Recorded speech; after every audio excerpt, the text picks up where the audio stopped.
રાજ્યના અનેક માર્ગો બંધ છે। ભારે વરસાદને કારણે રાજ્યના 480 માર્ગ પર વાહન વ્યવહાર જે છે તે પ્રભાવિત થયો છે। વાહન વ્યવહાર ખોરવાયો છે। વલસાડ જિલ્લામાં સૌથી વધુ 185 માર્ગ પ્રભાવિત, 2 નેશનલ હાઈવે અને 6 સ્ટેટ હાઈવે બંધ છે। પંચાયત હસ્તકના 465 રોડ જે છે તે બંધ છે અને ભારે વરસાદને કારણે 480 કુલ રસ્તા છે જે માર્ગ છે જે બંધ છે।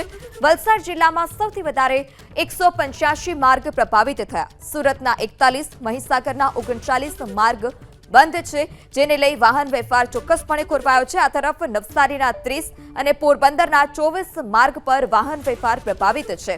એટલે કે રાજ્યમાં કુલ મળી ભારે વરસાદને પગલે 480 માર્ગ બંધ છે, જેને લઈ વાહન ચાલકોને હાલાકી, જેમાંથી 2 નેશનલ હાઈવે અને 6 સ્ટેટ હાઈવેનો પણ સમાવેશ છે।